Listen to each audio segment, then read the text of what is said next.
नमस्कार, ABP news पर आप सभी दर्शकों का बहुत बहुत स्वागत है। मैं हूं आपके साथ चित्रा त्रिपाठी। आप देखना शुरू कर चुके हैं जनहित। जनहित मतलब जनता के लिए, जनता का, जनता से जुड़ा हुआ टीवी शो। आइए शुरू करते हैं आज का जनहित और सबसे पहले आपको दिखाते हैं आज खबरों के मेन्यू में क्या क्या है खास। सबसे पहले बात सियासत के सुपर सैटरडे की करेंगे। लोकसभा में संविधान पर चर्चा प्रधानमंत्री मोदी के 1 घंटे 49 मिनट के जवाब के साथ खत्म हो गई है। संविधान पर खतरे के हर आरोपों पर प्रधानमंत्री ने 75 साल की हिस्ट्री खोलकर क्या जवाब दिया है, ये आपको बताएंगे। उनके 11 संकल्प क्या रहे, वो भी आपको सुनाने वाले हैं। इसके बाद आपको बताएंगे प्रधानमंत्री ने संविधान पर किसे जवाब दिया है, नेता प्रतिपक्ष राहुल गांधी को या फिर प्रियंका गांधी को। ऐसा पूछने की क्या वजह है, वो एक वीडियो रील से दिखाएंगे। राहुल का शब्दकोश भी बताएंगे और यह भी जानकारी देंगे आज मोदी और राहुल में क्या क्या बातें कॉमन थी। दिल्ली का चुनाव 2 से 2.5 महीने दूर है, लेकिन दिल्ली की हॉट सीट लगभग तय हो गई है। नई दिल्ली सीट पर अरविंद केजरीवाल की कुंडली में त्रिकोण दिखाई दे रहा है। कांग्रेस संदीप दीक्षित को सामने उतार चुकी है।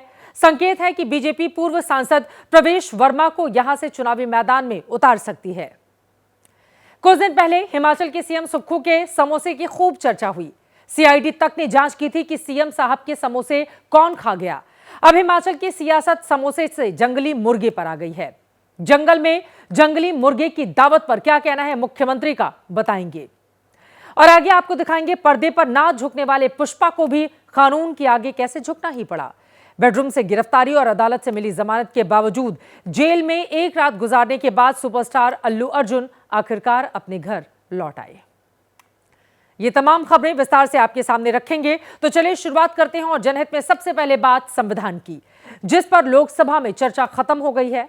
और ये चर्चा प्रधानमंत्री मोदी के 1 घंटे 49 मिनट लंबे जवाब के साथ खत्म हुई है। संविधान पर खतरे के आरोपों को प्रधानमंत्री मोदी ने पूरे 75 साल का रिकॉर्ड सामने रखकर सिरे से खारिज कर दिया है।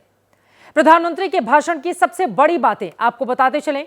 पीएम मोदी ने साफ संदेश दे दिया कि उनकी सरकार संविधान के नाम पर किसी हो हल्ले की परवाह नहीं करेगी। समानता के लिए यूसीसी जरूर लेकर आएगी।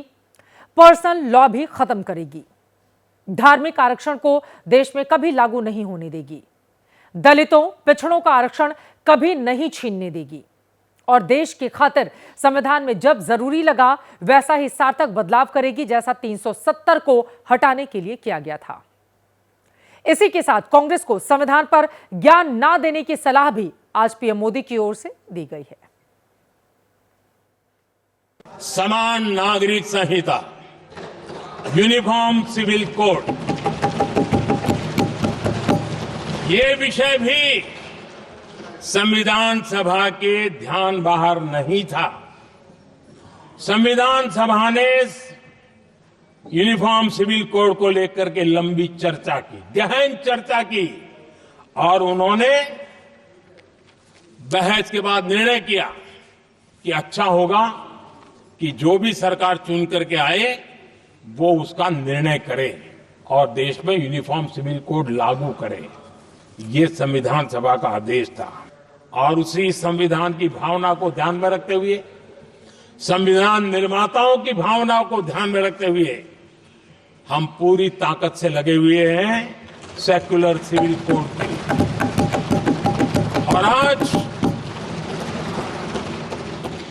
कांग्रेस के लोग संविधान निर्माताओं की भावना का भी, सुप्रीम कोर्ट की भावना का भी अनादर कर रहे हैं, क्योंकि उनकी राजनीति को सूट नहीं करता है।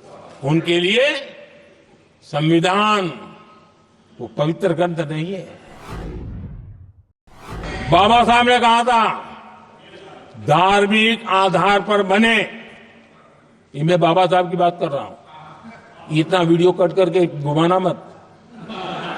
आदरणीय सभापति जी, बाबा साहब ने कहा था धार्मिक आधार पर बने पर्सनल लॉ को खत्म करने की बाबा साहब ने जोरदार वकालत की थी।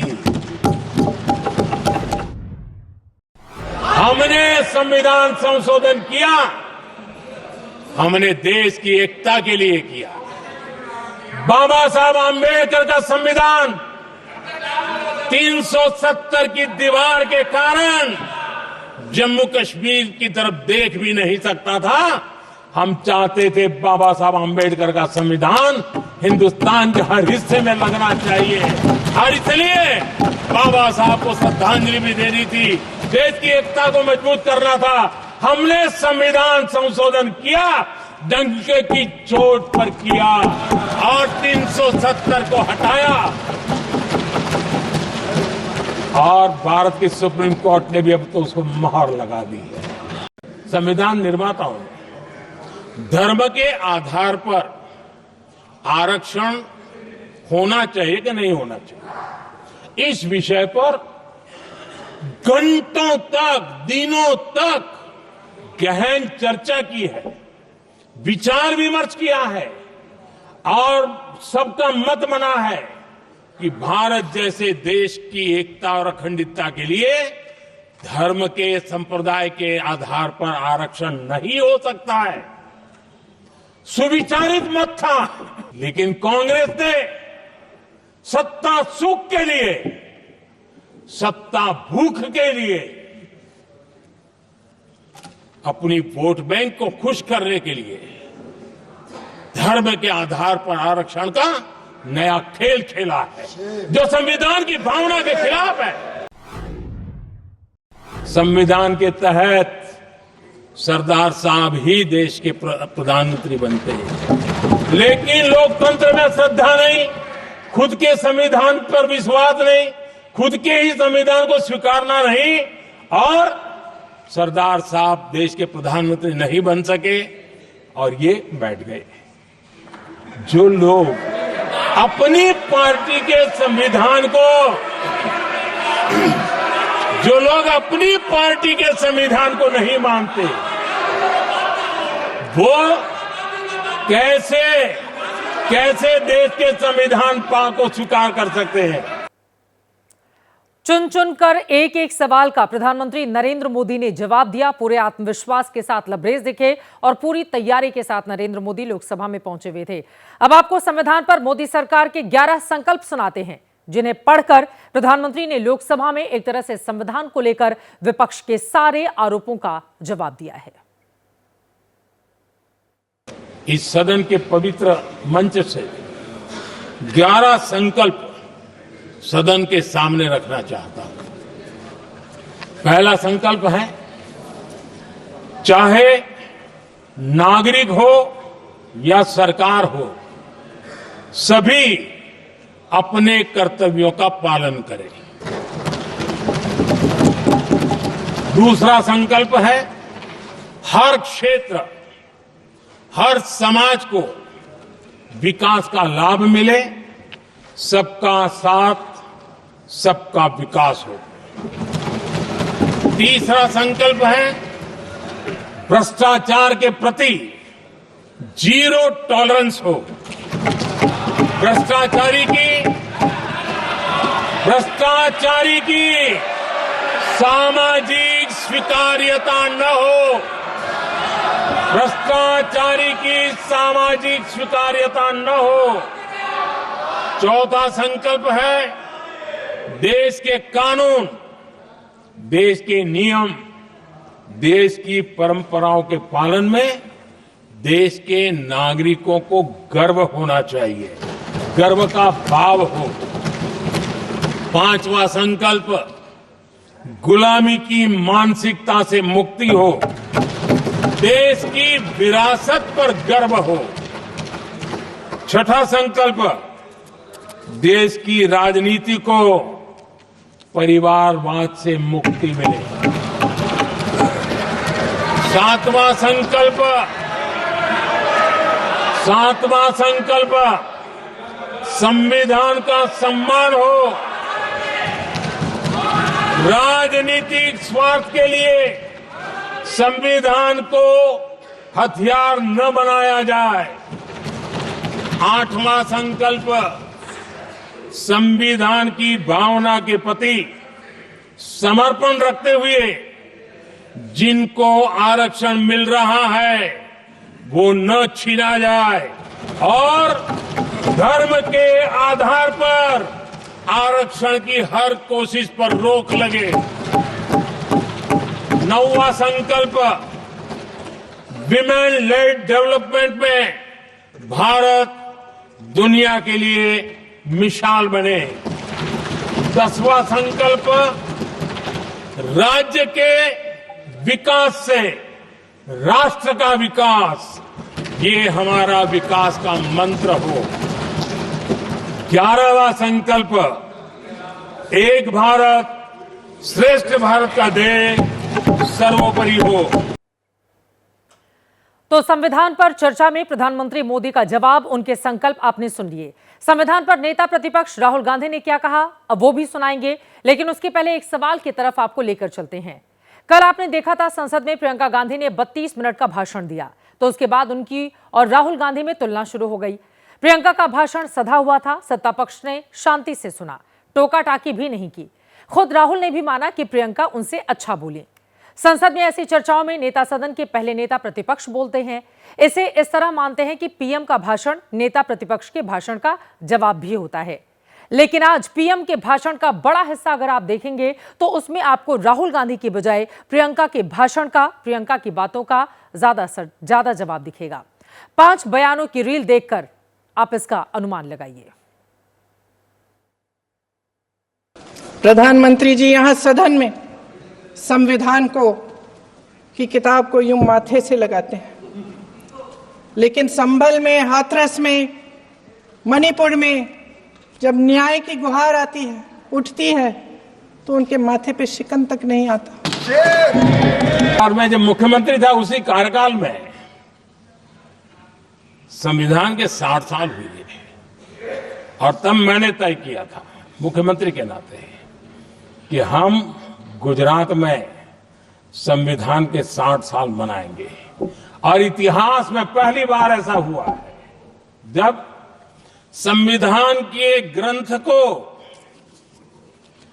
हाथी पर बनाई हुई अंबाड़ी में रखा गया, उस विशेष व्यवस्था में रखा गया। राज्य का मुख्यमंत्री उस संविधान के नीचे हाथी के बगल में पैदल चल रहा था। नेहरू जी ने क्या किया? अरे वर्तमान की बात करिए, देश को बताइए आप क्या कर रहे हैं, आपकी जिम्मेदारी क्या है। आगे नेहरू जी लिखते हैं, अगर संविधान हमारे रास्ते के बीच में आ जाए, ये नेहरू जी लिख रहे हैं, अगर संविधान हमारे रास्ते के बीच में आ जाए, आगे नेहरू जी कह रहे हैं, तो हर हाल में संविधान में परिवर्तन करना चाहिए। जयप्रकाश नारायण जैसे महान कांग्रेसी लोगों ने भी पंडित नेहरू ने कहा कि ये रोको, लेकिन पंडित जी का अपना संविधान चलता था। जल जंगल जमीन का अधिकार मिला आदिवासी भाई बहनों को। इंदिरा जी ने बैंकों का राष्ट्रीयकरण करवाया, खदानों का राष्ट्रीयकरण कराया। जो बीज देश के पहले प्रधानमंत्री जी ने बोया था, उस बीज को खाद पानी देने का काम एक और प्रधानमंत्री ने किया, उनका नाम था श्रीमती इंदिरा गांधी। एमपी पद छोड़ने की नौबत आई तो उन्होंने गुस्से में आकर के देश पर इमरजेंसी थोप दी, आपातकाल लगा दिया। अब आज संसद में बैठे हुए सत्ता पक्ष के मेरे साथी ज्यादा से ज्यादा अतीत की बातें करते हैं। 1921 में क्या हुआ, कब हुआ, नेहरू जी ने क्या किया। अरे वर्तमान की बात करिए। क्योंकि खून मुंह पे लग गया था और इसलिए राजीव गांधी जी प्रधानमंत्री बने। एक वृद्ध महिला को उसका हक मिला था सुप्रीम कोर्ट से, लेकिन उस समय के प्रधानमंत्री राजीव गांधी ने शाह मानो कि उस भावना को, सुप्रीम कोर्ट की उस भावना को नकार दिया। कांग्रेस और यूपीए की सरकारों में शिक्षा का, भोजन का अधिकार मिला। 75 सालों में जनता का भरोसा मिला। पहले संसद चलती थी तो जनता की उम्मीद होती थी। ये मनमोहन सिंह जी ने कहा है, जो एक किताब में लिखा गया है, मुझे यह स्वीकार करना होगा कि पार्टी अध्यक्ष सत्ता का केंद्र है, सरकार पार्टी के प्रति जवाबदेह है। प्रधानमंत्री के ऊपर एक गैर संवैधानिक, और जिसने कोई शपथ भी नहीं लिया था, नेशनल एडवाइजरी काउंसिल पीएमओ के भी ऊपर बैठा दिया। दोनों नेताओं को आपने गौर से सुन लिया। अगर वाकई प्रधानमंत्री ने राहुल गांधी की बजाय प्रियंका की बातों को जवाब देने लायक समझा तो शायद ये कांग्रेस पार्टी के लिए चिंता की बात हो। बहरहाल आगे बढ़ते हुए सुने पीएम मोदी का आज का मैराथन भाषण। प्रियंका गांधी वाड्रा को कैसा लगा? नई चीज नहीं बोली, वॉर कर दिया पूरी तरह से। मुझे बहुत दशकों बाद ये एहसास हुआ कि मैं वो जो स्कूल में जो मैथ का डबल पीरियड होता था ना, कि मैं उसमें बैठी हूँ और उसमें वो नड्डा जी भी ऐसे हाथ मल रहे थे, फिर मोदी जी ने उनकी तरफ देखा तो अचानक वो ऐसे लगने एक्टिंग करने लग गई कि मैं सुन रहा हूँ। अमित शाह जी यूं यूं अपना सर छू रहे थे। मैंने सोचा था प्रधानमंत्री जी कुछ नया बोलेंगे, कुछ अच्छा बोलेंगे, उनके खोखले 11 संकल्प। वहीं राहुल गांधी के नए नेता विपक्ष बनने के बाद पहले भाषण में अभय मुद्रा दिखाई थी। आज संविधान पर चर्चा में वो अभय मुद्रा का पार्ट 2 लेकर आए हुए थे। राहुल ने एकलव्य और उसके अंगूठे की कहानी सुनाई और सरकार पर अपना हर हमला इसी एकलव्य के अंगूठे के जरिए किया। भारत के संविधान के बारे में सबसे बुरी बात तो यह है कि इसमें कुछ भी भारतीय नहीं है। ये आपके नेता ने कहा था। संविधान पर चर्चा में कल से ही सवाल था कि जब प्रियंका गांधी सब बोल चुकी हैं, तो फिर राहुल गांधी ऐसा क्या नया बोलेंगे। आज राहुल गांधी 26 मिनट यानी प्रियंका गांधी से 6 मिनट कम बोले। पहले देखिए अभय मुद्रा के पार्ट 2 में राहुल के कीवर्ड्स क्या थे। राहुल ने एकलव्य और उसके अंगूठे को भाषण की थीम बनाकर भाषण के बड़े हिस्से में सिर्फ अडानी की बात की, जाति जनगणना पर बोले, मनुस्मृति और सावरकर का भी जिक्र किया।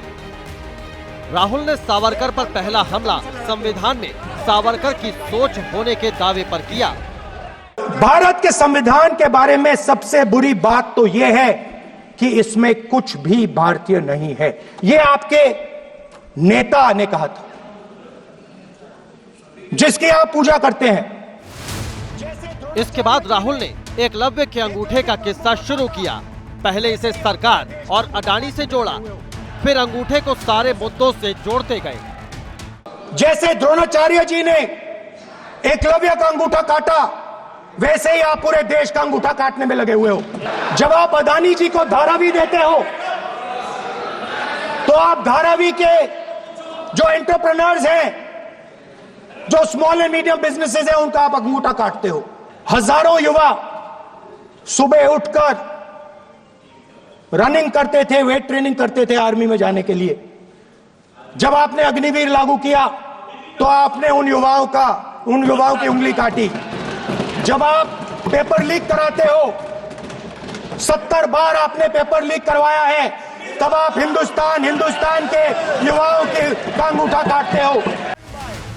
भाषण में राहुल ने यूपी पर भी फोकस किया, संविधान के साथ मनुस्मृति की कॉपी भी दिखाई और आरोप लगाया कि यूपी सरकार संविधान को नहीं मनुस्मृति को फॉलो कर रही है।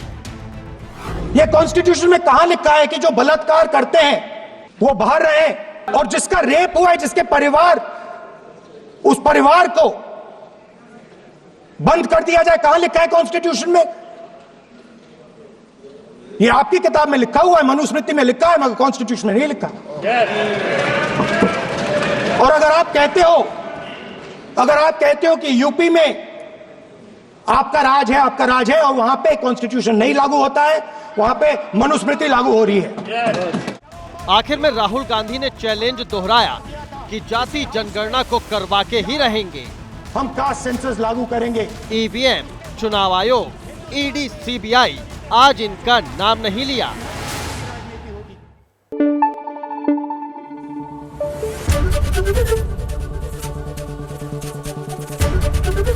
एबीपी न्यूज आपको रखे आगे।